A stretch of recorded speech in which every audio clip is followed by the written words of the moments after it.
রহমতে আলম নূরে মুজাসসম, রহমতে আলম নূরে মুজাসসম।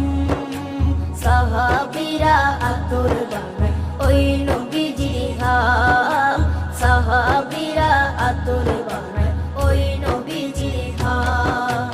সাহাবীরা আতর লাগায় ওই নবীজির ঘাম, সাহাবীরা আতর লাগায় ওই নবীজির ঘাম। ওস্তনে হান্নানা একটা খেজুর গাছের নাম, যাকে ধরে খুতবা দিতেন রাসূলে আকরাম, যাকে ধরে খুতবা দিতেন রাসূলে আকরাম।